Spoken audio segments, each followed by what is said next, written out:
Sud Matin. Babacar Samb. 6h30 dans nos studios sur l'ensemble du réseau synchronisé de Sen Radio à la une de l'actualité de ce Sud Matin, deuxième jour des opérations de démolition de maisons à Mbour 4. C'est à Thiès, les déguerpis dans la détresse voulaient trouver refuge dans l'hôtel de ville de Thiès-Ouest. Le maire de la commune réagit, dénonce ce qu'il appelle de massacre et interpelle le chef de l'État. À Sédhiou, saisie record de 134 kg de chanvre indien et une importante quantité de produits pharmaceutiques. L'opération a eu lieu ce vendredi, menée par les éléments de la brigade territoriale. Le convoyeur arrêté, les précisions de Moussa Dramé à suivre dans ce Sud Matin. Au sommaire également, vaccination contre la Covid-19. L'Afrique risque d'être la grande oubliée des vaccins anti-Covid, crainte affichée en tout cas par la directrice régionale de l'Organisation mondiale de la santé pour l'Afrique. C'était au cours d'une conférence de presse donnée hier par visioconférence. Et puis sur l'international en Guinée, l'Union européenne interpelle le gouvernement sur le décès de l'opposant Mamadou Ouribari, disparition aussi de l'ancien lutteur Boy Bambara. L'inhumation est prévue ce samedi. Le journal Wolof, c'est avec vous Adama Ndione. asalaamaaleykum. waaleykum salaam Babacar Samb. li gën a fës ci xibaaru suba ki dina ci daal di bokk ñaareelu bés bi ñu doon amal opération yi ñuy daanal kër yi foofu ca Mbour 4 ca diwaanu Thiès. ñi nga xam ne ñoom lañ leen daal di nag déguerpir foofee njàqare la ñu daal di amee dañu doon sax wut fa ñuy dal foofee nag ca mairie bu Thiès Ouest. maire ba nag daal di ñaawlu li ni mel li nga xam ne jàppee na ko rek ab massacre ba tax bëgg na njiitu réew mi daal di ci nag addu. Sédhiou ngeen jégal ma foofee nag recordu téeméer ak fanweer ak ñeent ci ay kilo yamba la ñu daal di nag teg loxo muy yeneen ci ay quantité produits yoo xam ne ci wàllu pharmacie la xeetu garab. opération boobu ci àjjuma ji lañ ko daal di nag amal élément yu brigade territoriale ñoo ko daal di nag def ki doon yóbbu mbir moomee nag di Sinébar si daal nañ koy rek teg loxo ci biir xibaar yi dinañ ci daal di jokkoo ak Moussa Dramé. dinañ wax itam ci wàllu nag vaccination bi aju ci wàllu nag Covid 19 bi di ñàkku bi jur coow. Afrique nag bu moytul mooy gën a rek des gannaaw ci wàllu vaccin anti Covid boobu. loolu nag directrice régionale bu OMS kuréel gi yore wàllu nag santé àdduna wërngal këpp rawatina banxaasu Afrique moo ko daal di xamle ci ab conférence bi ñu doon rek amal ci wàllu visio conférence. ci la ñuy daal di nag dem xibaaru bitim réew ak Guinée bi nga xam ne nag Union européenne ñu ngi laaj gouvernement bi ñu daal di leeral génn ak àdduna opposant boobu di Mamadou Wuri Bari. keneen ku daal di génn àdduna di kii di Boy Bambara nekkoon fi nag ancien lutteur fii ci mim réew. tey jii sax la ñu wax ne dinañ ko daal di jébbal boroomam. moo fas yéene doon nag jeetaayu xibaaru Sud Matin. ci kanam revue des titres ak Adja Xabsa Iliman wan lay doon buñ ca noppee première édition Sud Matin ak Babacar Samb. jaajëfal bu baax Assane Thioune moo fare ci sottandikukaay bi. mbokk yi jërë ngeen jëf ci déglu bi. Sud FM, la revue des titres à la une des quotidiens. Xabsa Iliman wan. Bonjour et bienvenue à cette revue des titres que nous démarrons par Sud Quotidien. Classement sans suite des procédures contre les proches de Macky, traque des activistes et ou lanceurs d'alerte, gouvernance à l'envers. Parc des technologies numériques, la livraison prévue à la fin de cette année, c'est à lire à la une du Soleil. Passé, présent, la vie cachée des anciennes vedettes de la télévision nationale, c'est le titre qui barre la une de l'Observateur de ce matin. 24 heures nous parle de l'explosion des contaminations de Covid-19, le pays a besoin d'un ballon d'oxygène. Après 24 heures, place à Vox Populi, plus de financement de l'Union européenne pour des résultats mitigés au Sénégal, où passent les milliards investis dans les politiques migratoires. Après Vox Populi, nous nous intéressons à la une de Tribune de ce matin. Coup de petite enfance, PCA, direction générale. Comment Idi a perdu des postes promis par Macky. Le décès du fondateur de Hizbut Tarqiyyah intéresse là ce matin. Touba perd un atout majeur. Les Échos. Révélation de Souleymane Aliou Diallo. Les dernières confidences de Boubacar Seye avant son emprisonnement. Après les Échos, place à Libération. pédophilie, actes contre nature et détournement de mineurs au cœur de l'AS Dakar Sacré-Cœur. Salton pour Olivier Brice Sylvain. Nous parlons de sport tout d'abord avec Record. Sadio et les Reds encore en danger à Old Trafford. SAT, le quotidien du sport, titre ce matin sur Liga distancé par l'Atlético. Real et Barça obligés de gagner. Et enfin, Sunu Lamb nous parle de Boy Bambara qui perd son dernier combat. Il est décédé à l'âge de 78 ans. Sud FM li gën a fës ci këru yéenekaay. asalaamaaleykum dal leen ak jàmm ci li gën a fës ci yéenekaay ci rajo Sud FM dañu koy door ak Sud Quotidien di waxtaane daal mbir yi ñu seetlu ne lépp loo xam ne dafa laal ay jegeñaay Macky Sall daal dañu koy teg ci suuf nag topp nag ñi nga xam ne ñooy activistes yi loolu yëpp daal Sud Quotidien ne yorin wu sell daal gën a nduroo. Le Soleil di waxtaane wàllu parc des technologies numériques nee na daal bu ñu sukkandikoo ci nga xam ne moom la ñu ko dénk nee na ñàkkul fileeg at bi di jeex daal loolu lee mën a yemb. bu ñu jugee ci Le Soleil ñu jàll ci L'Observateur di waxtaane wàllu ñi nga xam ne nag ñu ràññeeku la ñu woon fële ci télévision nationale ak kàddu yi nga xam ne moom la ñuy yëkkati dénk ko waa L'Observateur. ñu jàll ci 24 heures ñoom nag li leen soxal mooy law bu gaaw bi nga xam ne moom la mbas mi def suñu réew nee na daal faw ñu taxaw mim réew. bu ñu jugee ci 24 heures ñu jàll ci Vox Populi ñoom li leen ëlëm nag te jaaxal leen moo tax ñu samp ci ab laaj mooy milliards yi fan la ñu ko dugal jëmale ci xeex lépp lu jëm ci wàllu mbëkk mi. Tribune di waxtaanee wàllu politique rawatina Idrissa Seck yi nga xam ne daal dafa ñàkk poste yi nga xam ne moom la ko Macky Sall digoon. bu ñu jugee ci Tribune ñu jàll ci L'As di waxtaanee génnub àdduna ki nga xam ne moo tegoon Hizbut Tarqiyyah nee na Touba daal fi mu toll nii ku am solo la ñàkk. bu ñu jugee ci L'As ñu jàll ci Les Échos dellu si kàddu yu mujj yi nga xam ne moom la Boubacar Seye bu Horizon Sans Frontières yëkkati dénk ko kii di Souleymane Aliou Diallo bu Otta Africa jëmale nag balaa ñu koy yóbbu ci kaso bi. bu ñu jugee ci Les Échos ñu yër lan moo nekk ci ëtt yéenekaay bii di Libération si xëtam mu njëkk muy waxtaane wàllu Olivier Brice Sylvain bi nga xam ne daal dañ teg ci ndoddam ne da doon yàkkataan yenn ci ay xale wala boog di amal ñoom loo xam ne daal jaaduwul la ci AS Dakar Sacré-Cœur nee nañ fi mu toll ni daal Olivier Brice Sylvain mbir yombul jëmale ci moom. ñu wax wàllu tàggat yaram doore ko ak waa Record dine Sadio ak équipe am boobu di les Reds fi mu toll nii daal ca Old Trafford yi da leen fay xaar yombul dara. bu ñu jugee ci Record ñu jàll ci Stade le quotidien du sport di waxtaanee wàllu Real ak Barça ne ñoom nag daal lenn rek leen war fi mu toll nii mooy ñu gagné. ñu jeexale kook gën àdduna bu Boy Bambara te waa sunu lamb di si dellu si nee nañu Boy Bambara nag dafa wuy ji suñu borom ni mu amee juróom-ñaar fukk ak juróom-ñett ci ay at. dinañ ko gën a farañ fàccee ci kanam ci revue de presse bi. il est 6h40 dans nos studios. Merci à Hassan Thioune qui est à la technique. À 6h45 vous avez rendez-vous avec Babacar Samb. Ce sera pour la première édition de Sud Matin de ce samedi 23 janvier. Très bonne suite de programme. Sud FM Dakar 98.5. Sud FM à Kaolack 94.6. Sud FM à Thiès 102.2. Sédhiou 96.7. Sud FM Tamba 98.5. Sud FM à Kédougou 97.9. Sud FM à Mbour 106.4. Sud FM Bakel 97.5. Sud FM à Ziguinchor 95.6. Sud FM à Matam 98.4. Sud FM à Ndioum 93.9. Sud FM à Podor 98.4. À Saint-Louis du Sénégal 93.2. Sud FM à Louga 93.3. Sud FM à Diourbel 94.1. Sud FM à Kolda 95.4.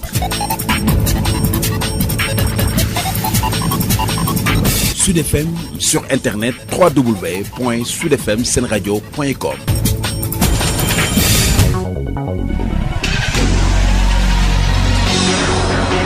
Assalamu alaikum badi mandinkolu ani akamoylalu. Ntelon Boubacar Tamba. Kontondiro kola badingolu. Mbalu danila ali hakiro tu fang nindankar jawba mun keta coronavirus oti. Ngam wakili ngam maskolu dum. Anim fanan sikaram bulolu ku wati ni wati namana dum molu kan. Ni haji kolente minna nga fereke nga sabati suokono. Bading Sud FM yeter lalu mandinkolu aning akam moy lalu nte Musa Dramé tel be siri ni radio bunge seju 100 kolomo kono ana tundo be banke sena mendi la wolo mi ya lonko adikita nyin kuran kan ka famille coronavirus dol ka fa covid-19 o kamala tankaron mi ya lonko mol sa farle andi baro kono ka say buluko la sena wati ning a trebe totola waranta be tisola isi fere ke ye non kon dampie tiswa kono waranta yi muswaro ta ni la kurata ya fay pubelo kono mi ya lon data wonda bala o boru la je fanan iko mulu sifata buludi ola katuko asasa ka sawon buldi fatan ka solale anin ka sewo sapinyo kan mol so fanan bula mol sifata fanan kurla barola wolo minti ka kuru ka kulke sidulato waranta madulato ka jurmanyo kan o fanan man wajibiya katuko asasa ka tariya sawon na mol lale ni o bota je fanan ya maro min di mi alon ka farlayata mol si sai ka masko city o fanan mutankara ni mi alon ko nin kurambela warabe dola asawonda julo sikuntu akana woyo jamano ka mol si hakilo tu yesene a farlayandi adum fanan ka jamfa nyolo ke fonsi corona korondi ka mumela bondi dunia ko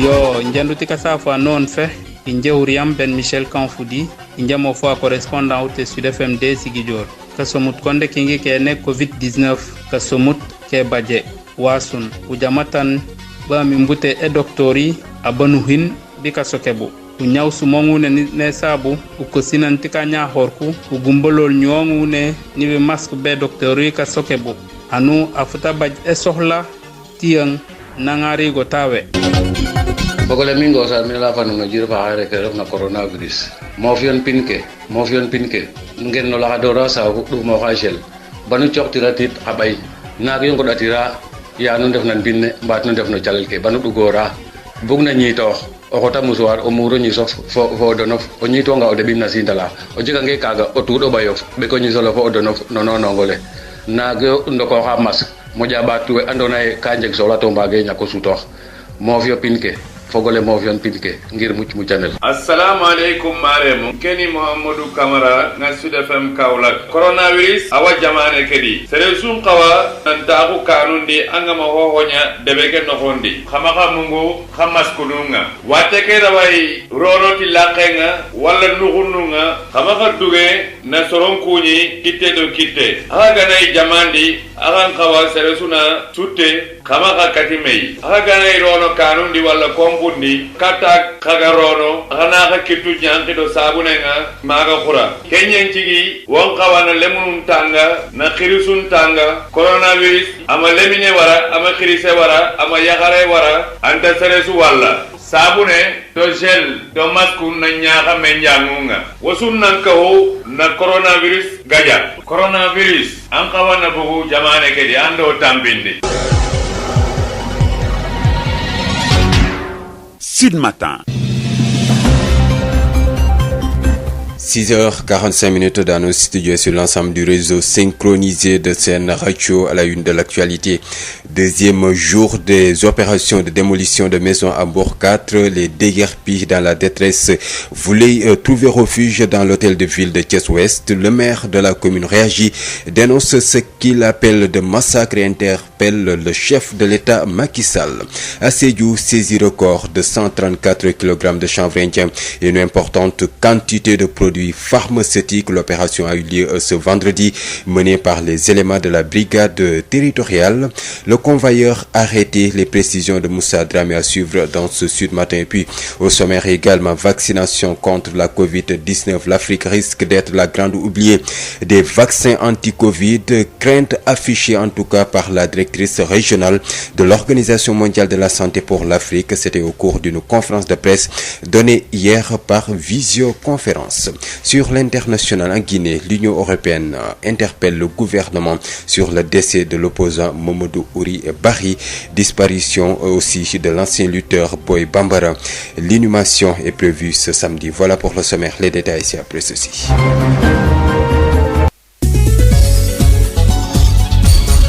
Babacar Samb qui vous dit bonjour, bienvenue et merci d'écouter sur FM Sen Radio pour vous informer l'actualité que nous débutons à Thiès où donc on a assisté hier au deuxième jour des opérations de démolition sur le site de Mbour 4 de Thiès. Les déguerpis gagnés par les mois ont assiégé la nuit dernière l'hôtel de ville de Thiès-Ouest pour chercher refuge. Le maire de la commune de Thiès-Ouest dénonce ce qu'il qualifie de massacre et interpelle le chef de l'État.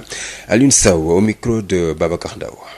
Le maire de Thiès-Ouest et le maire de Fandène, c'est des Thiès-Ouest, c'est des Sénégalais. Et ces gens qui sont touchés, c'est des Sénégalais. Moi, je lance encore un appel et un cri de cœur pour que le président de la République se les informe, ou les ministres de tutelle sont informés, qu'ils arrêtent ce massacre qu'on est en train de faire dans cette ville. Restituer, régulariser, ça n'a de sens que quand les populations adhèrent à la cause. Et aujourd'hui, les populations sont là d'or.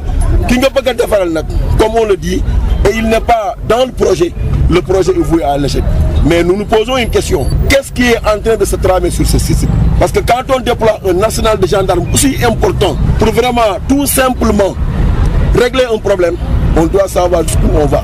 Et quel est le projet prévu sur le site? Parce que là, ce qu'on a vu dans la forêt de Mbour 4 là, à la limite c'est catastrophique. Et c'est ça le problème. Aujourd'hui on lance un appel pour que tous les Sénégalais, que ce soit le président de la République, le président du Conseil économique et social et tous les autres acteurs qui peuvent vraiment mener à un changement de ce qui se passe dans ce site-là, vraiment qu'ils nous aident. En tant que maire, en tant qu'Essois, mais aussi j'en appelle à la conscientisation de tous les autres maires qui sont au niveau du département. Que vraiment cette situation-là s'arrête. On est en train de taper la tête de gauche à droite. Et tout le problème, c'est qu'on n'a pas encore de réponse par rapport à ce qui se passe là-bas. Et aujourd'hui, en tant que maire, c'est pas parce que les populations sont là, je ne vais pas permettre de mentir ou de dire ce que vraiment je ne crois pas. Vous n'avez pas été associé à ce projet en tant que maire? Je ne suis informé hier à 8h que par le président du collectif. C'est lui qui m'a appelé à 8h pour me dire qu'il y a des engins qui sont garés au niveau de Mbour 4. Je lui ai dit que ces engins ne sont pas destinés à la démolition. Donc pour moi, c'est l'information que j'avais. C'est vers les coups de 9h qu'on m'a informé de la présence d'un national de gendarmes. Et j'ai dit, qu'est-ce qui se passe là-bas? Et quand j'ai posé des questions, on m'a dit que les gens avaient même commencé à démolir des maisons. J'ai dit non, ça c'est pas possible. Je me suis déplacé sur le site, effectivement c'était ça. Et je ne suis mêlé ni de près ou de loin à cela. Et je prends mes responsables si j'étais engagé dans ça. Mais le problème c'est aujourd'hui qu'on doit se mettre autour d'une table, discuter de cette affaire et le régler vraiment d'une autre manière que ça. La formation politique Pastef Thiès se joint aux populations déguerpies de Mbour 4 pour encore demander plus de rigueur dans la gouvernance foncière. Adama Diawara, le coordonnateur départemental adjoint de Pastef Thiès, propos requis par Babacar Ndao. Nous sommes venus aujourd'hui apporter notre soutien à ces populations. C'est Adama Diawara de Pastef Thiès. Donc apporter notre soutien aux populations de Mbour 4 qui ont été véritablement impactées par ces démolitions de maisons faites par le préfet et par les autorités du DOSCOS. Nous déplorons jusqu'à la dernière énergie ce qui a été fait aujourd'hui. C'est des millions qui ont été aujourd'hui détruits et nous dénonçons véritablement les questions liées au foncier. Le Covid, en ce moment de Covid, aujourd'hui, c'est eux qui provoquent les rassemblements. Les populations sont là, ils n'ont pas où passer la nuit. Et nous demandons au président de la République, dans les plus brefs délais, de rétablir ces populations dans leurs droits, mais également de dire halte au DOSCOS et à certains préfets qui véritablement usent de moyens illégaux pour véritablement pousser les populations dehors. Il faudrait protéger les populations. Ces terres-là appartiennent aux populations. Il faut les rétablir dans leurs droits. Les commerçants du marché de Keur Massar sont foncièrement contre l'arrêté fixant les heures d'ouverture et de fermeture des marchés. Ils dénoncent ce qu'ils appellent une mesure discriminatoire car il y a d'autres commerçants qui exercent au niveau du rond-point de Keur Massar à l'heure de fermeture. Ces commerçants déplorent un manque à gagner dans leur secteur. Biram Ndiaye s'est rendu sur les lieux. Reportage. La fermeture des marchés à 18h n'est pas bien accueillie par les commerçants de Keur Massar. Alassane Diallo, ça ne va pas parce que ça tue le marché et les clients. Par contre, au lieu de venir ici à 17h, ils préfèrent d'aller dans d'autres marchés. C'est ça quoi, vraiment ça ne nous arrange pas. Non, cela ne nous arrange pas. parce que ça nous arrange pas, parce que nous sommes comme on dit ça, secteur informel. Le gouvernement ne nous paye pas. Si on ferme le marché à 17h, ça ne nous arrange pas, parce que ici, les gens commencent à acheter à partir de 17h, 18h, 20h. Si on ferme le marché à 17h, ça ne nous arrange pas. À les en croire, cet arrêté préfectoral est discriminatoire car il y a une autre partie de leurs camarades qui continuent d'exercer au rond-point sans être inquiétés au moment où on les demande de fermer. À la salle, encore, on a constaté que ça, c'est une demi-mesure. Parce qu'on ferme le marché, on laisse le croisement continuer à fonctionner. Bon, ça, ce n'est pas une mesure qu'on a. C'est pas une bonne mesure. On déplore ça. Et encore, si quelqu'un prend une décision, ça doit avoir un accompagnement. Parce que si les gendarmes avaient venu ici, ou bien le préfet avait envoyé les gendarmes qu'ils viennent au marché, ils disent que personne ne vend, donc personne ne vendrait. Mais s'il ne vient pas, les gens vont rester ici. Ces acteurs du secteur informel déplorent un manque à gagner du fait de cet arrêté. Alassane Diallo, il y a un manque à gagner. Je pense que le maire ne nous a pas soutenus comme il le faut. À la salle, c'est là infecté notre chiffre d'affaires. Parce que ici, le commerce commence à 17h. Même si on nous disait d'ouvrir à 8h et de fermer à 20h, ça sera mieux. Parce que ici, 6h du matin, 5h, personne ne sera. On ne voit pas personne ici. Nyolank et les organisations de la société civile exigent la libération de Boubacar Seye dans les plus brefs délais. Ces organisations demandent également des clarifications et des comptes sur la gestion des fonds.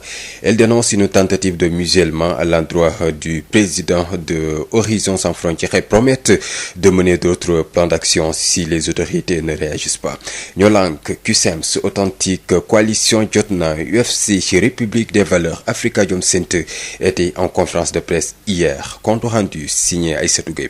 Un front civil en gestation pour la libération de Boubacar Seye. Nyolank exige la libération immédiate du camarade Boubacar Seye, sinon en rapport avec toutes les organisations de la société civile, les syndicats, les partis politiques et toutes les autres organisations, nous allons faire une synergie et mettre en place un plan d'action pour faire face au dictateur, le président Macky Sall. Un horizon sans frontières pour Boubacar Seye, c'est ce que réclame la société civile qui, en ligne de front, dénonce une tentative de musellement des activistes et des lanceurs d'alerte. Dambot, secrétaire général QCEMS Authentique. Parce qu'il n'a commis aucune faute. On essaie d'étouffer les preuves.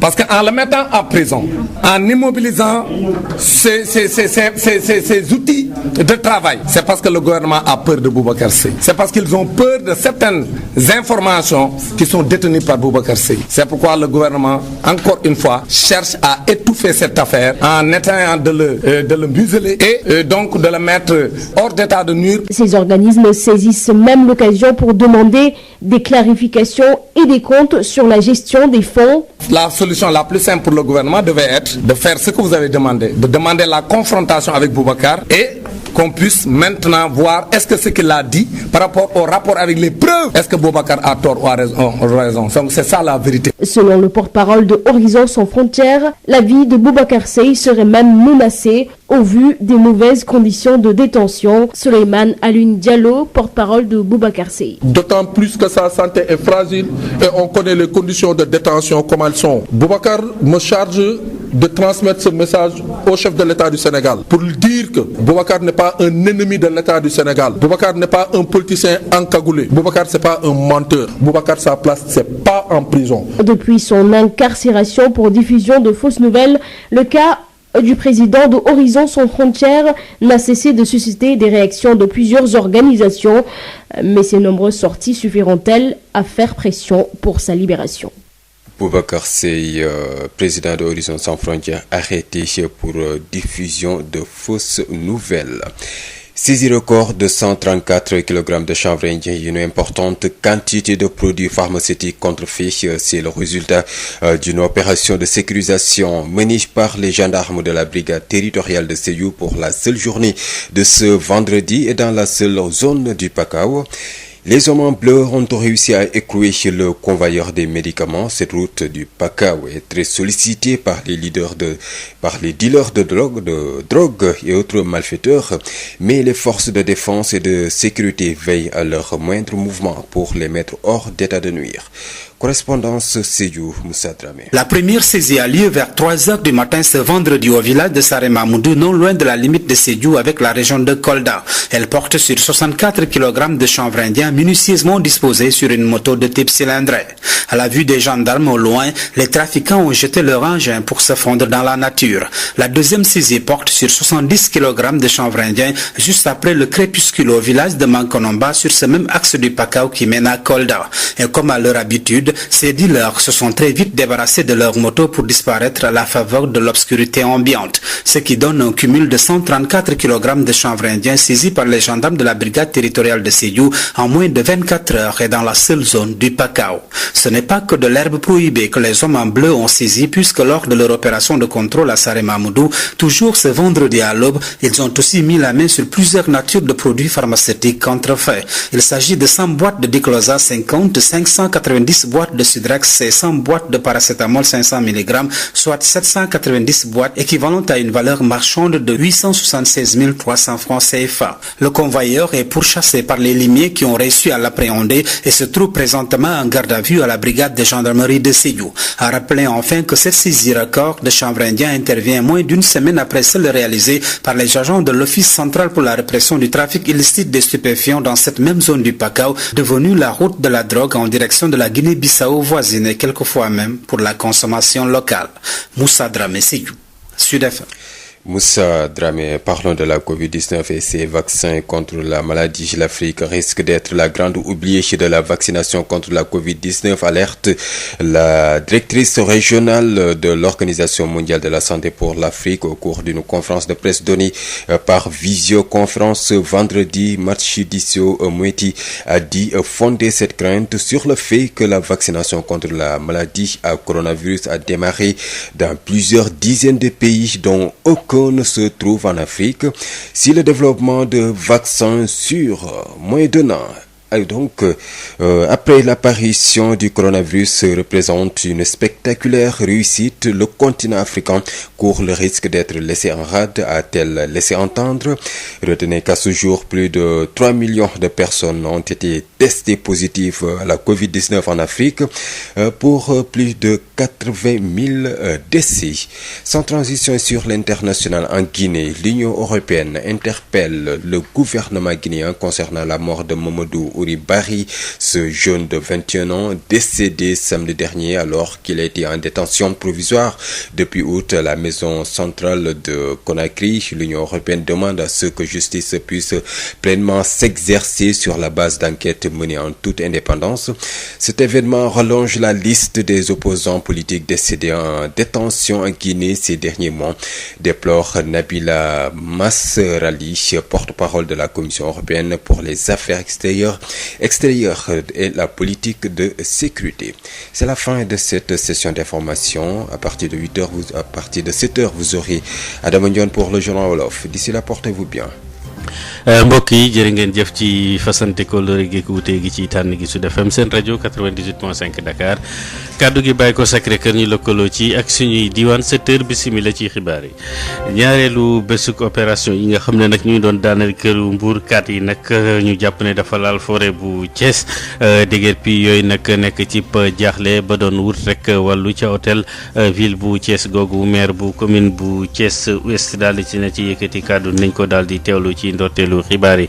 Sédhiou foofu moom dañoo teg loxo téeméer ak fanweer ak ñeent ci ay kilogramme xeetu yàmba ak sinébar si ak lenn ci xeetu nag garab yu sakkan opération boobu nga xam ne nag élément yu brigade territoriale daan nañ koy rek def teg nañu loxo ki nga xam ne nag moo doon yóbbu mbir moomee. dinañuy wax itam ci wàllu nag ñàkku gi ak vaccin yi nga xam ne nag l'Afrique boo moytuwul mu daal di ci nag des gannaaw vaccin yooyu nga xam ne moom la ñu bëgg a xeexe feebaru mbas mi. Directrice régionale bu OMS ci l'Afrique daal di koy rek xam ne gannaaw seen ndaje ni ki démb wàllu xibaaru bitim réew Guinée ak Union européenne di sàkku ñu daal di leeral faatuk opposant boobu di Mamadou Wuri Diallo mi daal di génne àdduna ci biir kaso bi keneen ki daal di nag génn àdduna Boy Bambara ancien lutteur bi tey jii dinañ ko daal di jébbal boromam nañ ci toftal yeneen i xibaar laata revue de presse beeg Adja Habsa Iliman Wane Assane Thioune moo ne ci sottandikukaay bi faram-fàcce ci Guinness gis lay doon.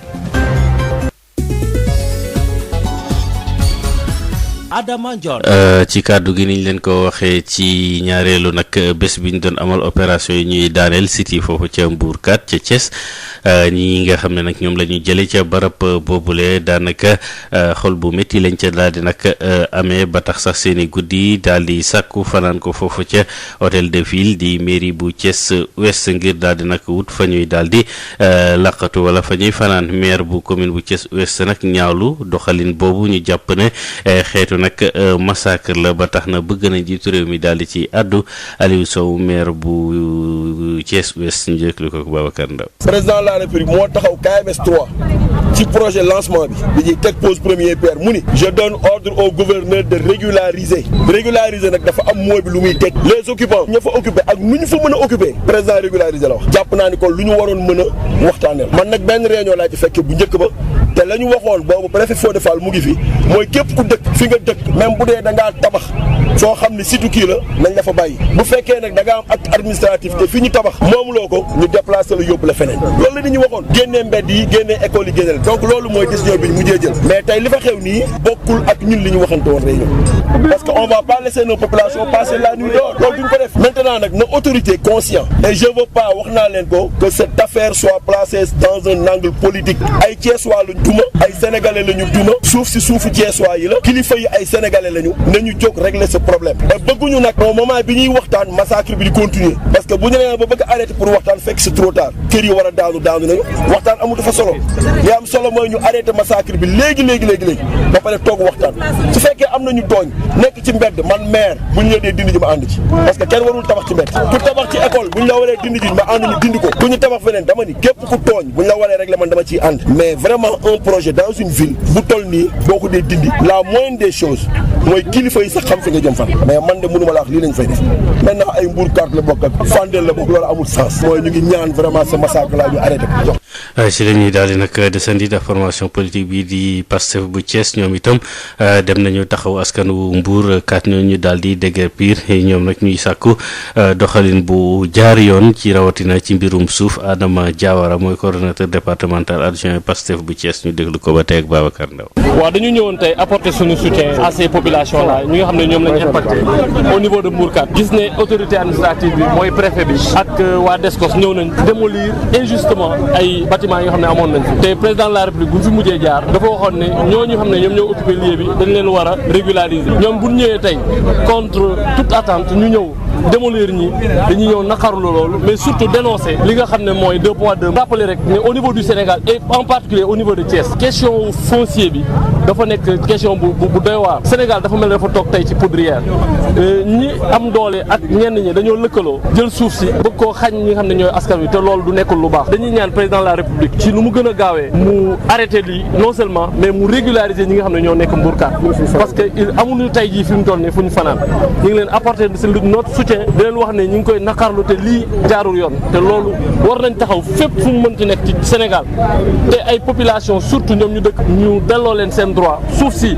ay population la duñ génn Sénégal di dem feneen fii lañ dëkk mais nañ leen régulariser delloo leen seen droit loolu daal lañ ñëwoon apporter suñu soutien à ces populations. ñu daal di nag dem ci yeneen population mooy fare ca Kër Massar rawatina commerçant yi nga xam ne nag arrêté bi ñu daal di teg ngir di tëj marché yi bu juróom benn waxtu jotee ci ngoon ñaawlu nañu ko ndax jàpp nañ ne nag ñàkk yemale am na ca rawatina ci wetu rond point ba ñu ci bari daanaka gannaaw waxtu wi dañuy wéy di defal seeni nag l'activité ba tax ñuy sàkku ñu daal di dellu siwaat ci boobu arrêté Kër Massar Birama Ndiaye. dogal yi kilifa yi jël daal di tëj marché yi lu dalee juróom benn waxtu ci ngoon nekkut la nga xamante ne soob na jaaykat yu nekk ca marché Kër Massar. Alassane Diallo 17h bi arrangé wu ñu wax dëgg fa yàlla parce que njëkkoon nañu tëj marché bi 1 mois et demi marché bi dee complètement après tamit ñu nar ñu naan tëjloo 17h loolu moom day xaw mi trop. Alassane la ànduñu si mooy que lan mooy que marché déjà soo xoolee mun nañ ne ngoon bi lay commencé di am activité normale xëy na suñu ne woon ne ubbi leen 8h sax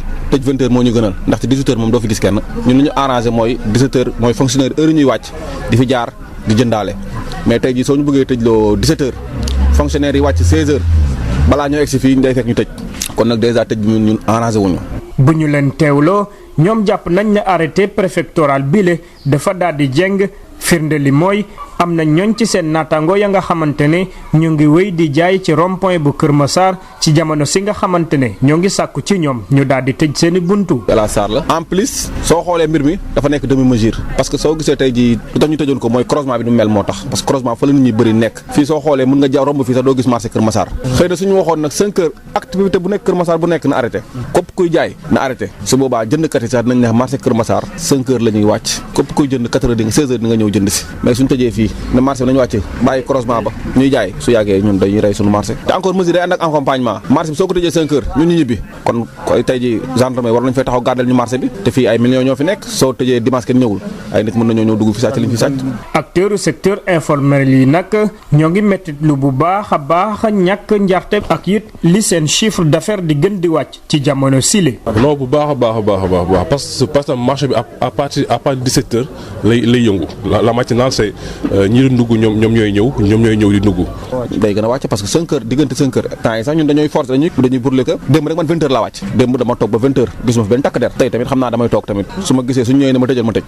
ñu daal di dikk nag ak waa ñoo lànk ak organisation société civile yi ñoom ñiy sàkku nag ñu daal di libéré Boubacar Seye ci nu mu gën a gaawe organisation yooyu ñi daal di nag sàkku ñu leeral lépp loo xam ne xeetu koppar la bu ñu daal di nag def ci yorinu rek réew mi bi ci des nag mooy jàpp nañ ne dañ ko bëgg rek noppiloo moom Boubacar Seye ba tax nag ñu daal di fas yéene tàmbale seeni plan d'action nañuy jàmmarloo ak mbir moomu bu fekkee nag nguur gi daanaka tànxamlu na leen ñoo lànk qui sont authentiques coalition jot na ak république des valeurs ba Afrikajom Center yëpp lëkkaloo woon démb daal di ci amal ndaje taskatu xibaar yi Aïssatou Gueye Ba. lëkkaloo ngir ñu teggi yoxoo kii di Boubacar Seye moo leen tax a jug. ñuy demander sa libération immédiate nañu ko bàyyi ci nu mu gën a gaawee. jàpp na ko ci jàpp bu dul yoon lépp lu dal Boubacar Seye responsabilité Macky Sall la responsabilité état bu Sénégal la. ñi nag ci li ñu wax nee nañu li ñuy mettitlu mooy mbuugal bi ñu bëgg a mbuugal kii di président Horizon Sans Frontières Mourtala Seck mooy co-coordonnateur ñolonk ñuy wax nag waa Union européenne yi nga xamante ni ñooy ndayu mbill gi waa Union européenne yi nga xamante ni ñoom ñoo joxe xaalis bi ñoom ñoo waral coow lii dañ ne seen kàddu ñoom na ci jib ndax kat bu ci jibul ñoom complice lañ ci lii xew ndax Boubacar Seye deful lu dul wax li nga xamante ni premier ministre bu France wax na ko te muy ay preuve yu tangible yu palpable yoo xamante ni am na ko wax ko donte bu dee laaj nañ ko ko gis ko dañ ko bëgg intimider wala ñu nangu kayit yooyu ci moom parce que niñ ko jàppee lu ñu ci wax ñu gëm. Boubacar Seye nag ñu daal di ko placer sous mandat de dépôt ba tax nag organisme yi daal di rek jug taxaw temb ne rek jamono ji li jara def mooy justice daal di andi ay leeral ci dossier boobee. donc ñun dañuy demander justice ne nañ ko atte te itam li mu wax su nekkee dëgg la mais c'est très grave mais su dul dëgg na ko nguur gi démentir mu jeex. bu ñu sukkandikoo sax ci porte-parole kii di Horizon Sans Frontières Boubacar Seye jamono ji yaramam dafa jagadi nekkinam foofee ci biir kaso bi daal di doy waar Souleymane Alioune Diallo mooy porte-parole Boubacar Seye. xam nga ni Boubacar Seye wérgu yaramam neexul. mu ne ma waxal ko Macky Sall que moom du noonu du ennemi wu état wu Sénégal moom du politicien encagoulé. bañ ko tegee loxo nag ci diffusion de fausses nouvelles ba tey kaawu président Horizon Sans Frontières du Boubacar Seye mi ngi tax nag organisation bu nekk mi ngi ci yëy yàbbi waaye li jar a laaj nag mooy ndax yëy yàbbi boobee dina tax ñu daal di teggi yoxo kii di Boubacar Seye.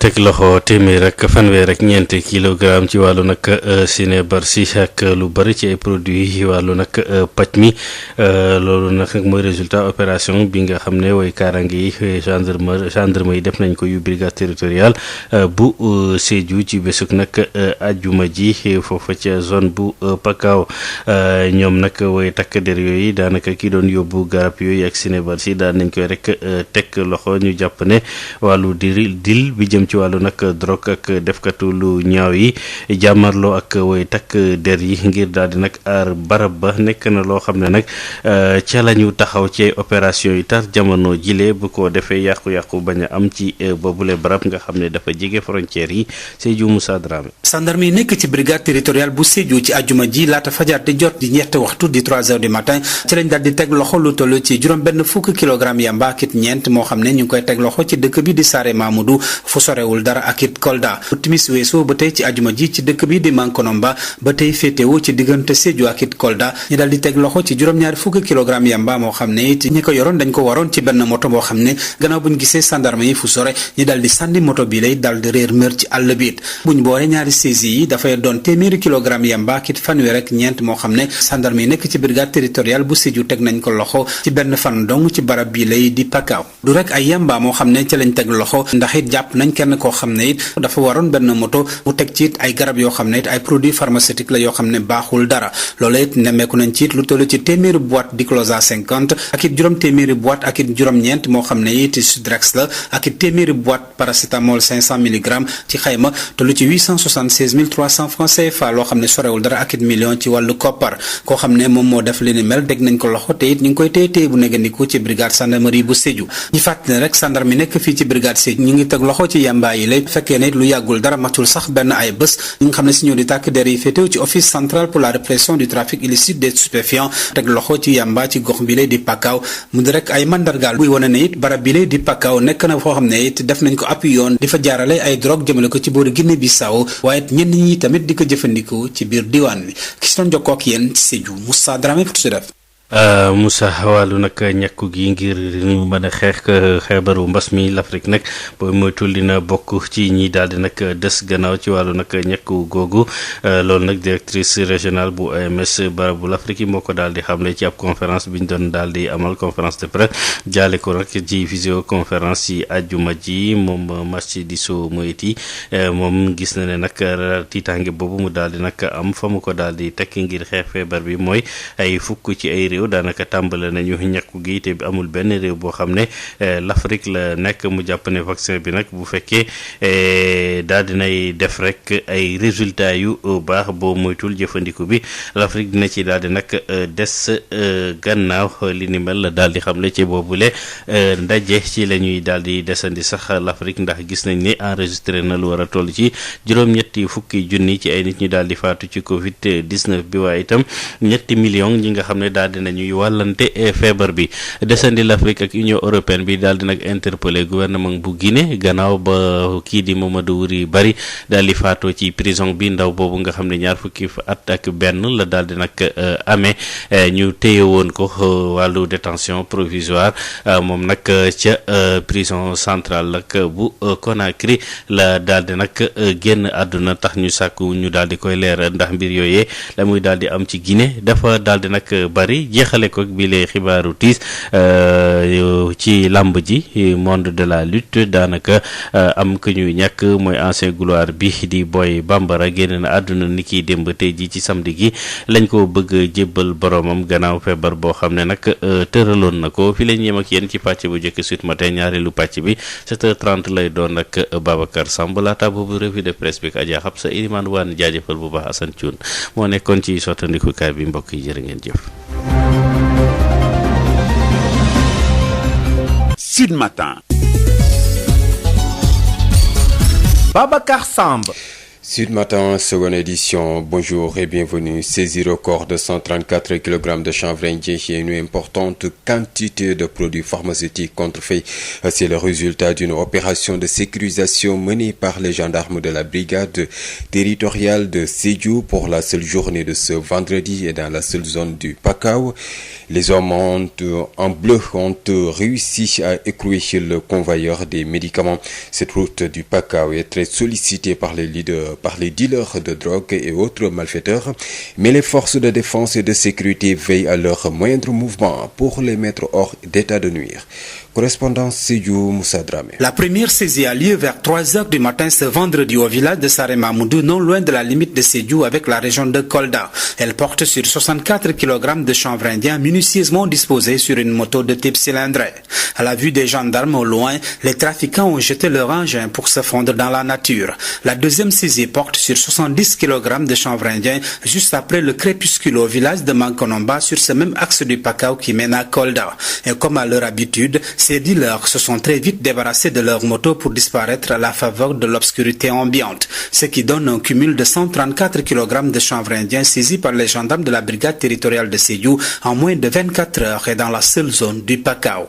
Ce n'est pas que de l'herbe prohibée que les hommes en bleu ont saisi, puisque lors de leur opération de contrôle à Saré Mamoudou, toujours ce vendredi à l'aube, ils ont aussi mis la main sur plusieurs natures de produits pharmaceutiques contrefaits. Il s'agit de 100 boîtes de Diclosa 50, 590 boîtes de Sudrex et 100 boîtes de paracétamol 500 mg, soit 790 boîtes équivalentes à une valeur marchande de 876 300 francs CFA. Le convoyeur est pourchassé par les limiers qui ont réussi à l'appréhender et se trouve présentement en garde à vue à la brigade de gendarmerie de Sédhiou. À rappeler enfin que cette saisie record de chanvre indien intervient moins d'une semaine après celle réalisée par les agents de l'Office central pour la répression du trafic illicite des stupéfiants dans cette même zone du Pakao, devenue la route de la drogue en direction de la Guinée-Bissau voisine et quelquefois même pour la consommation locale.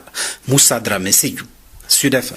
Moussa Dramé, direction Thiès, deuxième jour des opérations de démolition de maisons sur le site de Mbour 4 de Thiès. C'était hier vendredi. Les déguerpis gagnés par les mois ont assiégé la nuit dernière l'hôtel de ville de Thiès-Ouest pour chercher refuge. En tout cas, le maire de la commune de Thiès-Ouest dénonce ce qu'il qualifie de massacre et interpelle le chef de l'État. Aliou Sow au micro de Babacar Ndao. Le maire de Thiès-Ouest et le maire de Fandène, c'est des Thiessois, c'est des Sénégalais. Et ces gens qui sont touchés, c'est des Sénégalais. Moi, je lance encore un appel et un cri de cœur pour que le président de la République soit informé, ou les ministres de tutelle sont informés, qu'ils arrêtent ce massacre qu'on est en train de faire dans cette ville. Restituer, régulariser, ça n'a de sens que quand les populations adhèrent à la cause. Et aujourd'hui, les populations sont là d'or. Comme on le dit, et il n'est pas dans le projet est voué à l'échec. Mais nous nous posons une question. Qu'est-ce qui est en train de se tramer sur ce site? Parce que quand on déploie un national de gendarmes aussi important pour vraiment tout simplement régler un problème, on doit savoir jusqu'où on va. Et quel est le projet prévu sur le site? Parce que là, ce qu'on a vu dans la forêt de Mbour 4 là, à la limite c'est catastrophique. Et c'est ça le problème. Aujourd'hui on lance un appel pour que tous les Sénégalais, que ce soit le président de la République, le président du Conseil économique et social et tous les autres acteurs qui peuvent vraiment mener à un changement de ce qui se passe dans ce site-là, vraiment qu'ils nous aident. En tant qu'Thiessois, mais aussi j'en appelle à la conscientisation de tous les autres maires qui sont au niveau du département, que vraiment cette situation-là s'arrête. On est en train de taper la tête de gauche à droite. Et tout le problème, c'est qu'on n'a pas encore de réponse par rapport à ce qui se passe là-bas. Et aujourd'hui, en tant que maire, c'est pas parce que les populations sont là, je ne me vais pas permettre de mentir ou de dire ce que vraiment je ne crois pas. Vous n'avez pas été associé à ce projet en tant que maire? Je ne suis informé hier à 8h que par le président du collectif. C'est lui qui m'a appelé à 8h pour me dire qu'il y a des engins qui sont garés au niveau de Mbour 4. Je lui ai dit que ces engins ne sont pas destinés à la démolition. Donc pour moi, c'est l'information que j'avais. C'est vers les coups de 9h qu'on m'a informé de la présence d'un national de gendarmes.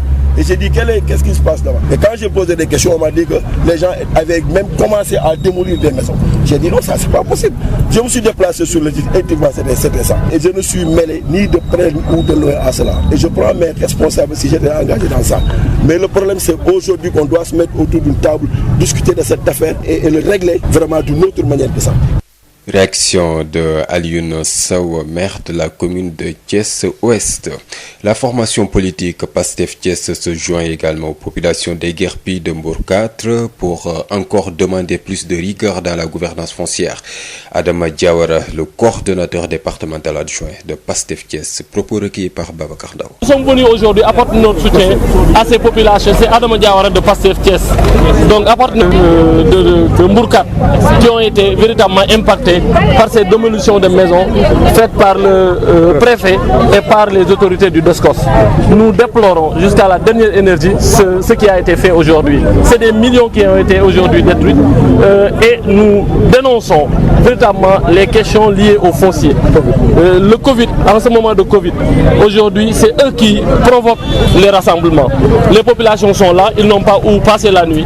Et nous demandons au président de la République, dans les plus brefs délais, de rétablir ces populations dans leurs droits, mais également de dire halte aux DSCOS et à certains préfets qui véritablement usent de moyens illégaux pour véritablement pousser les populations dehors. Il faudrait protéger les populations. Ces terres-là appartiennent aux populations. Il faut les rétablir dans leurs droits. Sud FM. 7h38 au marché de Keur Massar où les commerçants sont foncièrement contre l'arrêté fixant les heures d'ouverture et de fermeture des marchés. Ils dénoncent ce qu'ils qualifient de mesures discriminatoires car il y a d'autres commerçants qui exercent au niveau du rond-point de Keur Massar à l'heure de fermeture.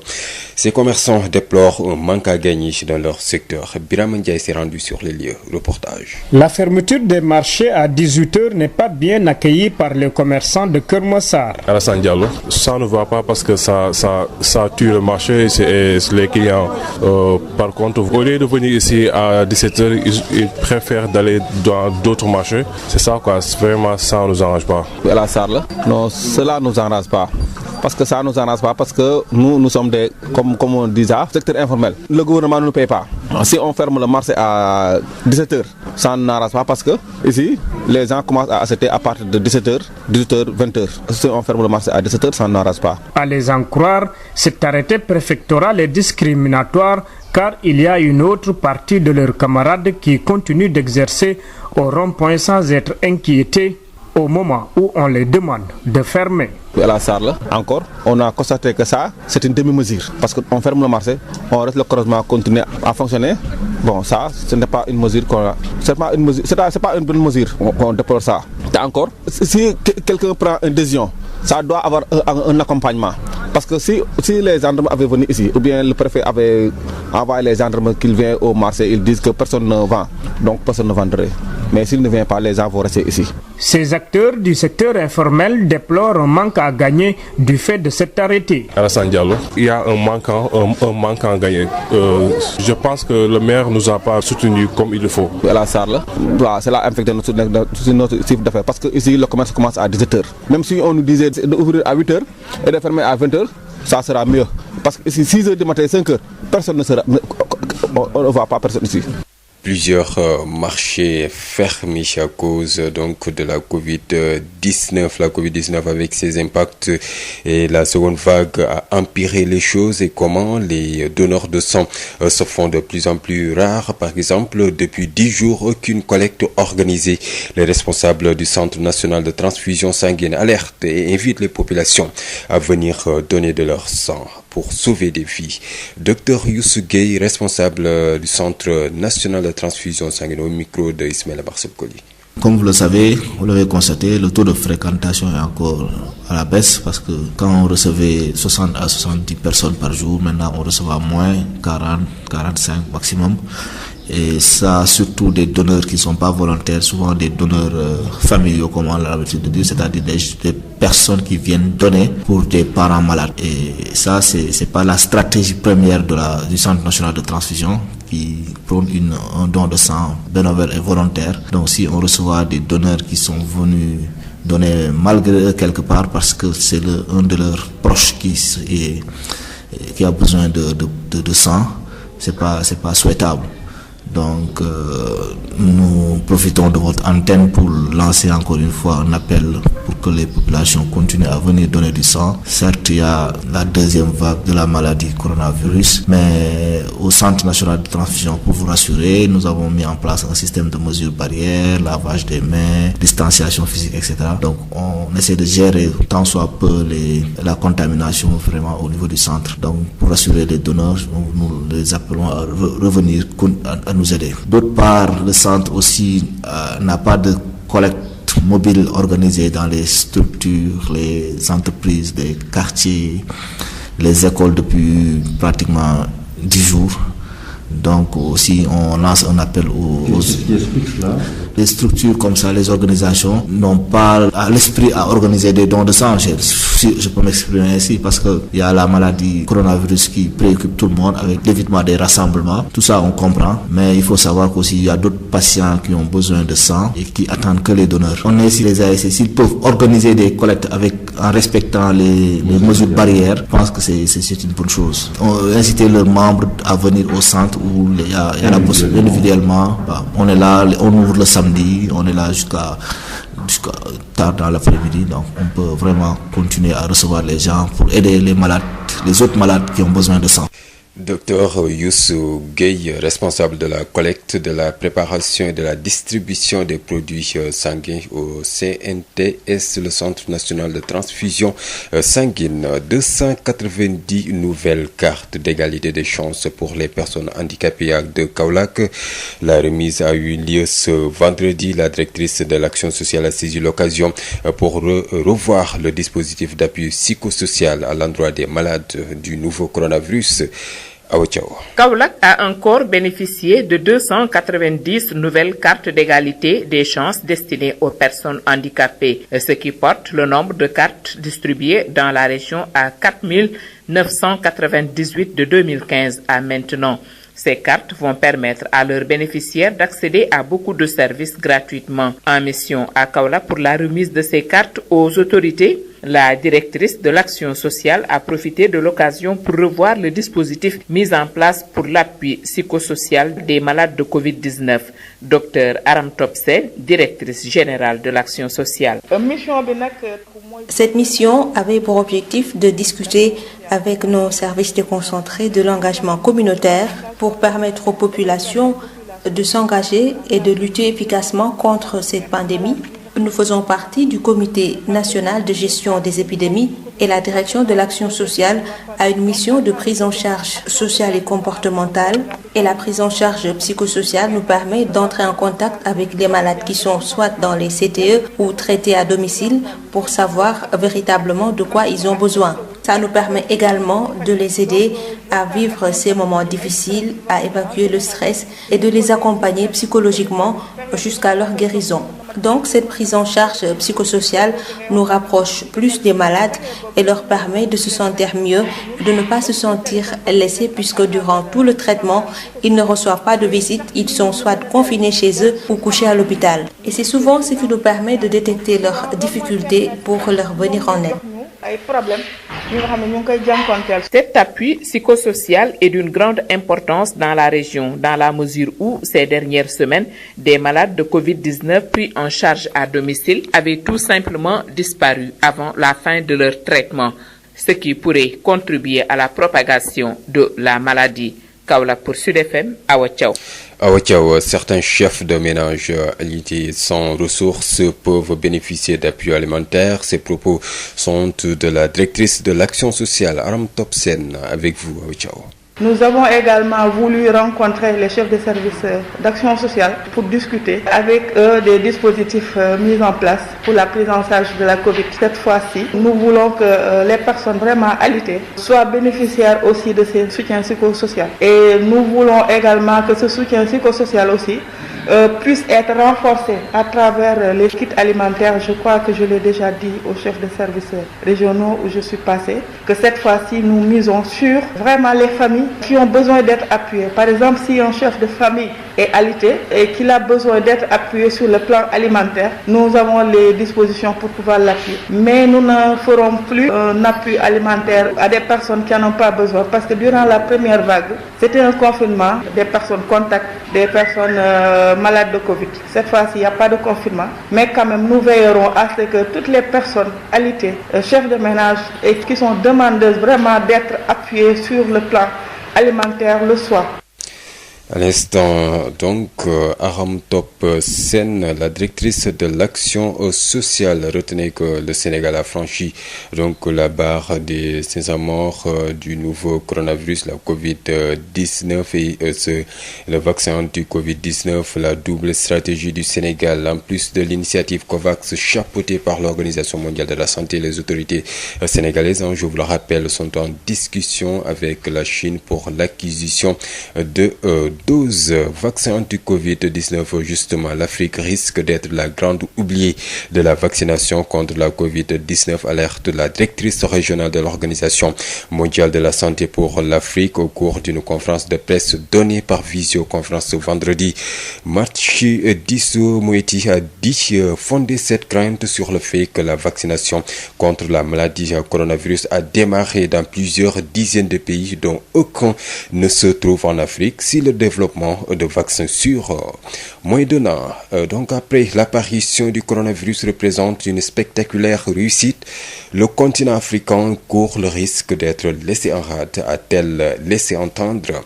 Retenez que l'Afrique enregistre à ce jour environ 80 000 décès liés au coronavirus pour plus de 3 millions de contaminations.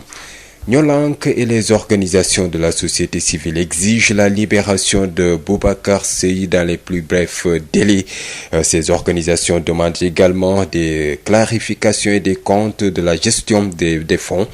Elle dénonce une tentative de musellement à l'endroit du président de Horizon Sans Frontières Boubacar Sèye et promettent de mener d'autres plans d'action si les autorités ne réagissent pas. Nyolank, QCM Authentique, Coalition Jotna, UFC, République des Valeurs, Afrikajom Center était en conférence de presse hier vendredi. Compte rendu Aïssatou Gueye.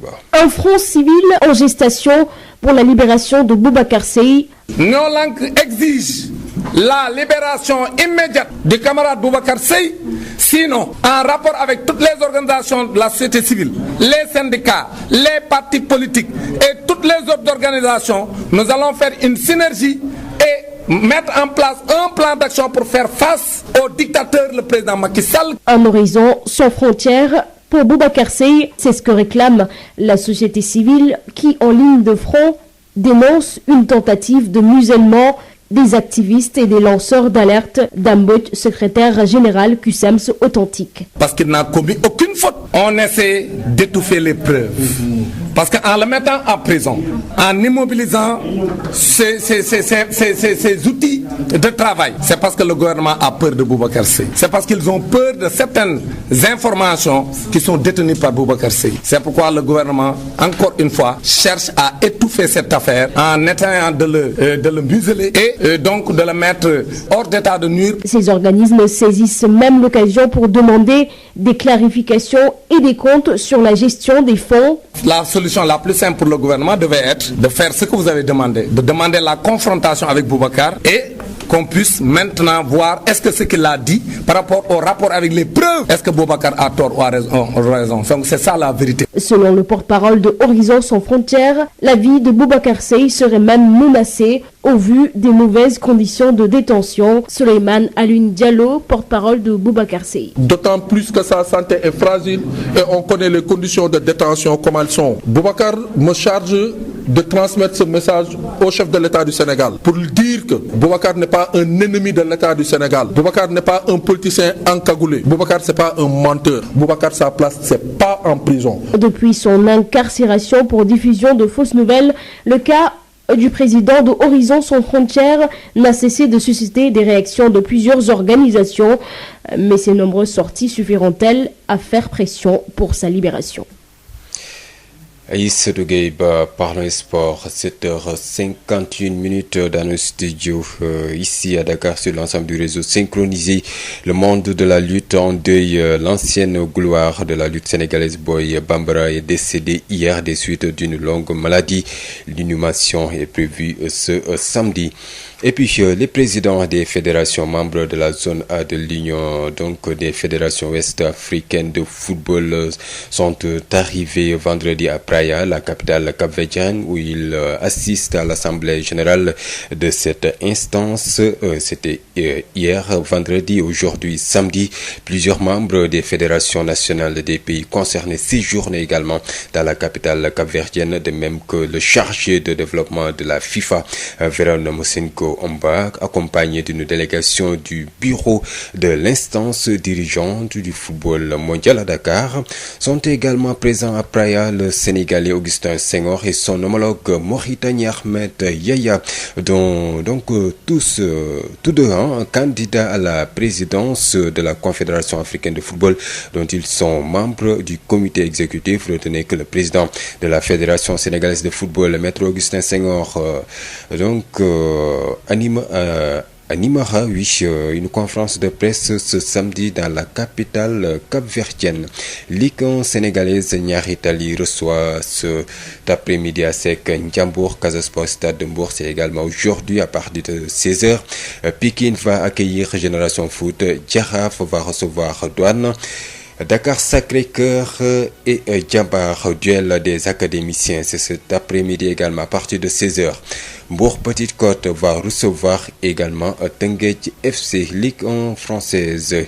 Nous allons parler donc de la Ligue 1 française aujourd'hui. Monaco-Marseille, c'est ce soir. Bordeaux va recevoir Angers et Reims va accueillir Brest.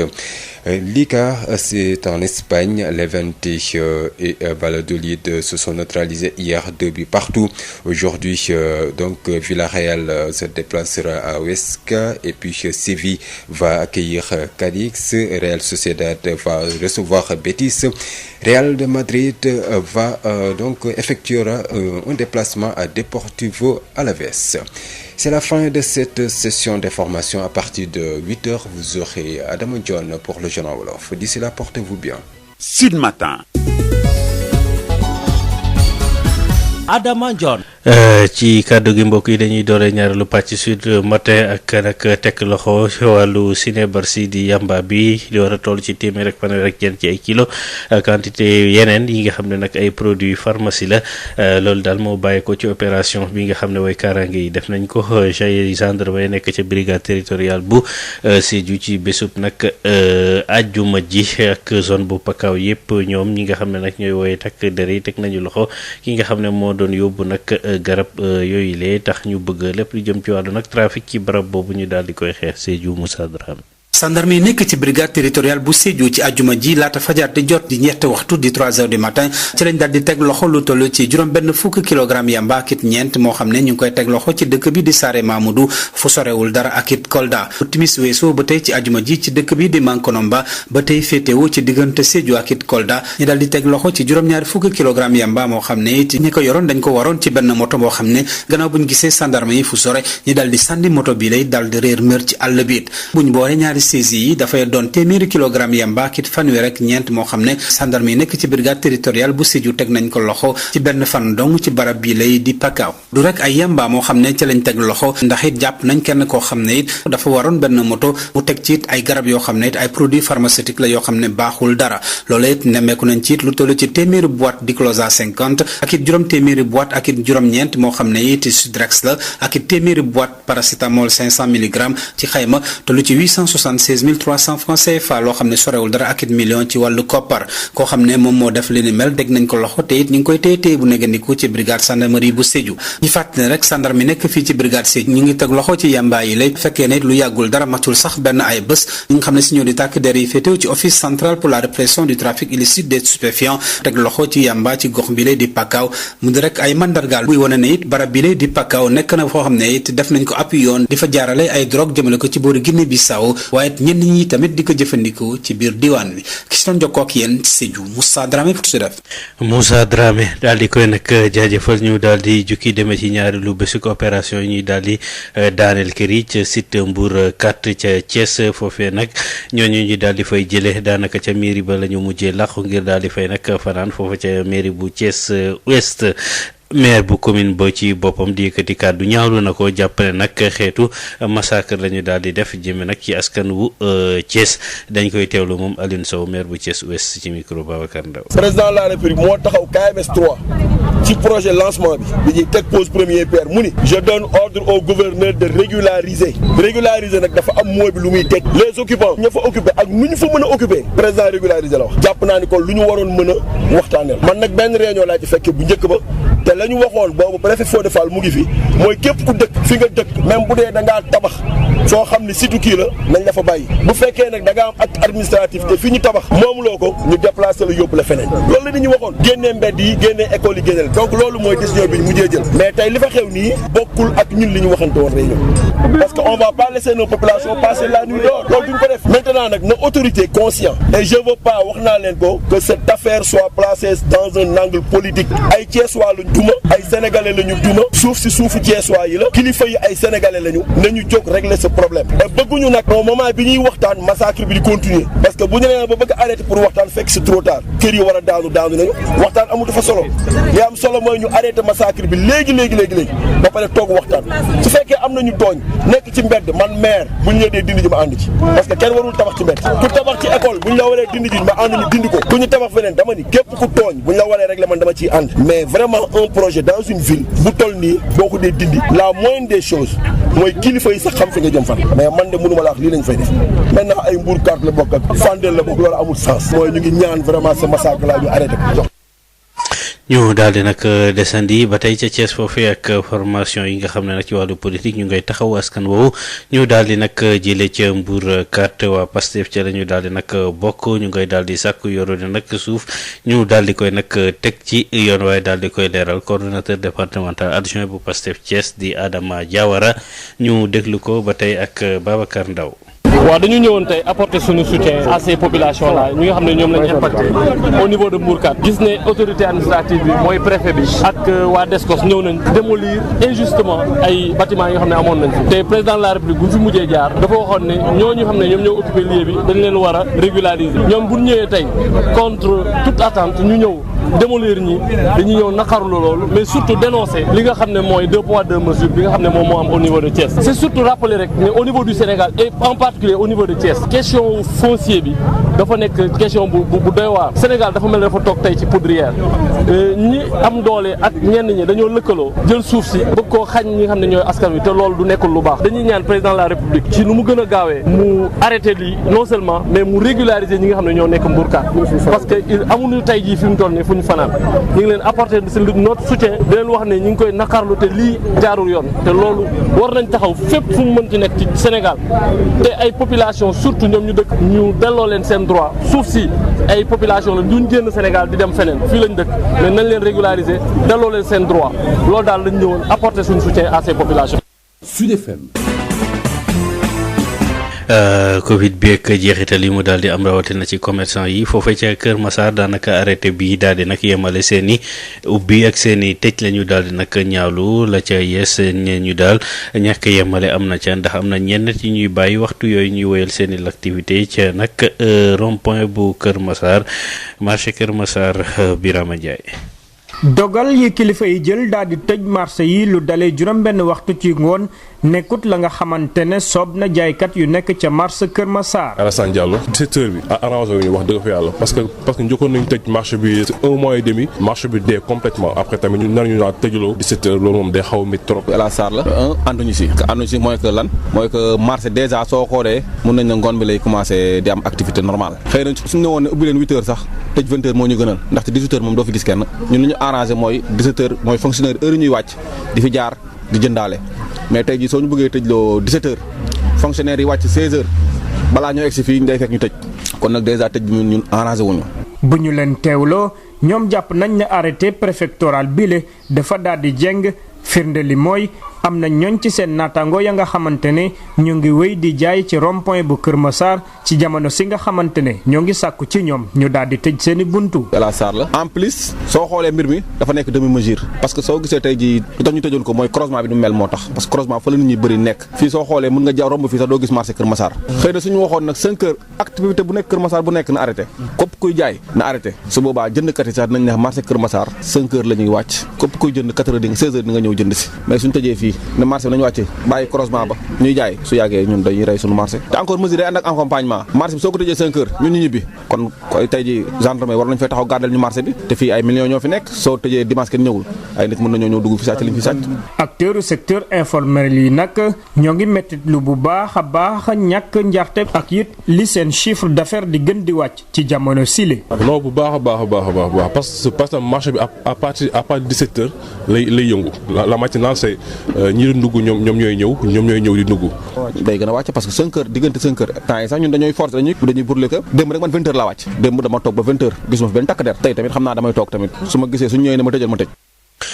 ñu daal di sandi ak jeexitalu Covid 19 bi ba tey ci ñi nag maye deret gis nañ ne nag jafe na lool ngir ñu daal di koy nag gis ci fukki fan yi ñu génn foofu ca centre transfusion sanguine dajale poche deret yooyu la nekk fa lu jafe li ni mel nag tax na ñuy woo askan wi ñu daal di maye ndax am na ay bakkane ko daal di sauvé soxla ñu daal leen nag sauvé responsable centre transfusion sanguine centre national bi di docteur Youssou Gueye di ci yëkkati kàddu ñu déglu ko ak Ismaïla Marcel Koné. fréquentation bi wàññeeku parce que site fixe bi bu ñu daan am 60 ba 70 fi mu ne nii ay 40-45 la ñuy am maximum. te loolu li ko gën a waral mooy feebar bi ñuy wax coronavirus te ñuy ñëw ñi ci ëpp seen mbokk moo feebar soxla deret docteur yi wax leen ñu ñëw maye ci deret. te loolu gënaluñu du li gën ci du jëm ci don de sang parce que don de sang li gën mooy nit ki suy ñëw mu ñëw ak volontairement mooy ci coobare boppam ñëw maye mais li ñu seetlu mooy ñii ñëw ñu ci bëri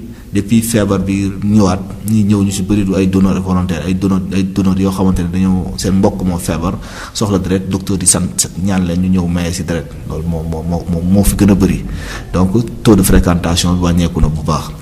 li ci yokk mooy centre bi sunu collecte mobile yi ñuy def ci entreprise yi ak ci ASC yi ak ci daayira yi. ci école yi yooyu la ñuy gën a compter pour am 100 parce que loolu dañuy permettre ñu am au moins ci téeméer boo jël 60 ba 70% des poches yu ñuy prélever mais boo xoolee fukki fan yi ñu weesu daanaka centre bi génnul benn yoon pour dem ci structure yooyu ci entreprise yi wala ci école yi wala ci quartier yi donc loolu tamit day andi beneen problème mooy dina tax sunu stock yi gën a wàññeeku. donc li ñu mën a ñaan mooy entreprise yi nga xamante ne wala société wala ay association yi nga xam ne ñoom mën nañ organiser ci respecter mesures barrières ñu ñëw contacter ñu xool nu ñuy organiser ensemble ay collecte de sang pour dimbali malade yi nga xamante ne soxla nañ deret ci structure yi. est-ce que dajaloo bi taxul ba nit ñi gën a ragal organiser. waaw xam nga coronavirus moom li muy bañ loolu la doon na sang bëgg bien que centre de transfusion sanguine def na tout pour organiser système de mesure barrière andi fi système de lavage des mains distanciation physique boo xoolee chaise yi kenn ku ñetti nit doon toog benn wala ñaar nit ñoo ci toog loolu ñu koy def pour fexe wàllante bi gën a wàññeeku ci biir population bi loolu moo tax nit yi di gën a ragal ñëw mais ñun dañ leen di dalal seen xel xam ne suñ ñëwee fii franchement ay professionnels de santé ñoo fi nekk yu xam ne dinañ leen mën a dimbali ñu may def seen don de sang te duñu am benn risque pour wàllante feebar bi ñuy wax maladie coronavirus. ci la ñuy daal di nag tàbbi ca Kaolack ak ñaari téeméer ak juróom-ñeent fukk ci ay carte égalité chance yu ñu daal di séddale ñu yore woy nag laago xew-xew boobu ñu ko doon amal démb ci teewaayu directrice bu action sociale moom mi daal di fàtte nag matuwaay yu ñuy jël ngir daal di nag taxaw ñi nga xam ne amee nañu feebaru mbas mi Kaolack Adjaawa Thiaw.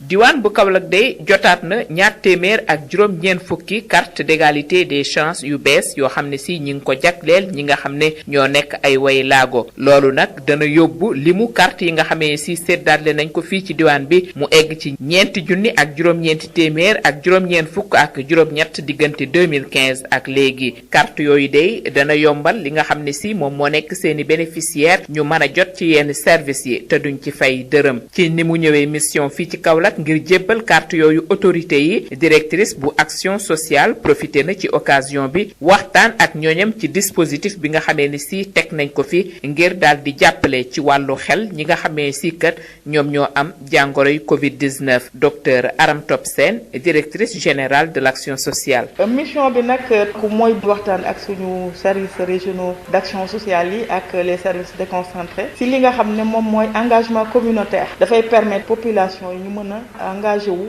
jël seen bopp en charge xeex maladie bi nga xam ne dafa ñëw sonal ñu ñun ñëpp. xam nga ñun fi ñuy xaar ñu ngi bokk ci comité national de gestion de la pandémie donc à travers ce comité action sociale dafa am un programme de coordination bu nga xam ne surtout ñu ngi koy xaar sur la prise en charge sociale et comportementale benn bi dafa nekk prise en charge psychosociale boobu dafay permettre ci ñi nga xam ne ñoom ñoo feebar soit ñu nekk ci seen kër yi wala ñu nekk ci CTE yi ñu waxtaan ak ñoom ci téléphone parce que si waxtaan boobu ci la ñuy xam ne ñoom ñëpp lan mooy seen ay problèmes parce que nit dina feebar des fois même buñ koy faj bi yéex parce que du ko accepté xam nga boo accepté wul faj dafay difficile pour ñu faj la donc waxtaan ak ñoom tamit ci ay stress yu nga xam ne en général nit ki buñ ko dencee fenn pour que mu faju période bi nga xam ne dafay toog yëpp mën na mat 10 jours mën na mat moins de 10 jours il faudrait que ngay waxtaan ak nit ki di ko dellu si parce que période boobu kenn du ñëw di leen setti donc ñun suñu téléphone boobu ñuy def ak à travers prise en charge psychosociale bi dafay tax nit ñi ñu mën a dellu si xam ne nit ñi ñu ngi ci seen ginnaaw ñu ngi waxtaan ak ñoom souvent loolu mooy permettre sax ñoom ñu jox ñu ay problème yi nga xam ne ñu ngi koy jànkonteel. jàppale moomu ci waxtaan ak delloo si day nekk na lu am solo ci biir diwaan bi ndaxte bu ñu fàttalikoo ci ayu bés yee ñu weesu rek am na ay malade yoo xamee ni si dañ leen doon faj ci seen biir kër ñu jekki-jekki réer mër laata seenu traitement sax di jeex loolu nag dina bokk ci li nga xamee ni si kat mooy lawal lool jàngoro ji Awa Thiaw doon jokkoo ak yéen fii ci diwaanu Saloum pour Sud FM. moom directrice bu action sociale wax na itam ci ñi nga xam ne ay chef de famille lañu jamono ji nekk ci lalu hôpitaux yi ak njàppale ba nga xam ne bëgg nañ leen ci taxaw ñu déglu ko ba tey moom Aram Top Sène ci micro Adja Awa Thiaw.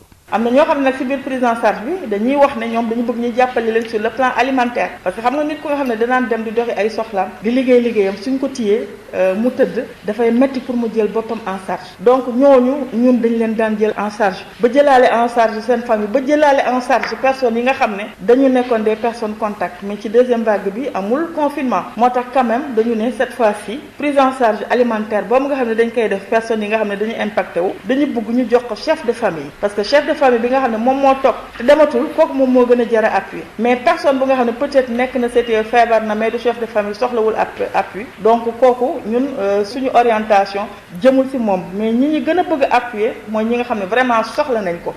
ñu daal di nag wéy ak yéen ba tey ci jotaayu xibaar yi jëme nag ci leneen ci wàll bi bokk na ci nag ñu daal di fekki ñi nga xam ne ñooy organisation société civile bi lëkkaloo bañ ca daal di nag lëkkaloo ak nag ñoo lànk ngir daal di nag taxaw njiital Horizon Sans Frontières ñu daal di koy libéré moom mi nekk ci loxoy buur jamono jile organisation yooyu nañu lii aju ci wàllu koppar yoru na réew mi ngir ñu daal di koy leeral nag ko président Horizon Sans Frontières daal di nag santaane ndax jàpp nañ ne bëgg ko noppiloo moo waral ñu def li ni mel démb nag yaakaaroon nañu ak taskatu xibaar yi fas yéene teg seen plan d'action bu fekkee ne autorités yi daan nañ leen tànqamlu Aïssatou Gueye Ba. lëkkaloo ngir ñu teggi yoxo kii di Boubacar Seye moo leen tax a jug. ñuy demander sa libération immédiate nañu ko bàyyi ci nu mu gën a gaawee. jàpp na ko ci jàpp budul yoon lépp lu dal Boubacar Seye responsabilité Macky Sall la responsabilité état bu Sénégal la. ñi nag ci li ñu wax nee nañu li ñuy mettitlu mooy mbuugal bi ñu bëgg a mbuugal kii di président Horizon Sans Frontières Mourtala Seck mooy co-coordonnateur ñolonk ñi wax nag waa Union européenne yi nga xamante ni ñooy ndayu mbill gi waa Union européenne yi nga xamante ni ñoom ñoo joxe xaalis bi ñoom ñoo waral coow lii dañ ne seen kàddu ñoom na ci jib ndax kat bu ci jibul ñoom complice lañ ci lii xew ndax Boubacar Seye deful lu dul wax li nga xamante ni premier ministre bu France wax na ko te muy ay preuve yu tangible yu palpable yoo xamante ni am na ko wax ko donte bu dee laaj nañ ko gis ko dañ ko bëggee intimider wala ñu nangu kayit yooyu ci moom parce que niñ ko jàppee lu ñu ci wax ñu gëm. Boubacar Seye nag ñu daal di ko placer sous mandat de dépôt ba tax nag organisme yi daal di rek jug taxaw temb ne rek jamono ji li jara def mooy justice daal di andi ay leeral ci dossier boobee. donc ñun dañuy demander justice ne nañ ko atte te itam li mu wax su fekkee dëgg la mais c'est très grave mais su dul dëgg na ko nguur gi démentir mu jeex. bu ñu sukkandikoo sax ci porte-parole kii di Horizon Sans Frontières Boubacar Seye jamono ji yaramam dafa jagadi nekkinam foofee ci biir kaso bi daal di doy waar Souleymane Alioune Diallo mooy porte-parole Boubacar Seye. xam nga ni Boubacar Seye wérgu yaramam neexul. mu ne ma waxal ko Macky Sall que moom du noonu du ennemi wu état wu Sénégal moom du politicien encagoulé. bañ ko tegee loxo nag ci diffusion de fausses nouvelles ba tey kaawu président Horizon Sans Frontières di Boubacar Seye mi ngi tax nag organisation bu nekk mi ngi ci yëy yàbbi waaye li jar a laaj nag mooy ndax yëy yàbbi boobee dina tax ñu daal di teggi yoxo kii di Boubacar Seye. ñu daal di nag desandi xibaaru tiis bi dal ci nag ci wàllu làmb ji ak kenn àdduna kii nga xam ne nag mooy Boy Bambara ni ki démb la daal di wuy ji boromam gannaaw feebar bu yàgg ba ko xaw a nag tëral jébbal ko boromam nag nee na tey jii lañ koy daal di nag amal fii la ñëwee ak yéen ci wàllu nag pàcc bu njëkk bi ci jetaayu Sud Matin. Adama Ndione. jetaayu xibaar yu Sud Matin fii lañ koy daal di nag yemale midi ak benn waxtu xibaar yi dina dellu siwaat ci yaatal laata boobu xibaar yi ci tënk 9h buñ ca noppee seen émission loo ci xam ak Moussa Thiam jaajëfal mbokk yi ñuy déglu jaajëfal itam Assane Thioune mi fare woon ci sottandikukaay bi mbokki xarit yi gërëm leen sant leen ñaanal leen sàkku ci yéen ñaan ñu yendu jàmm.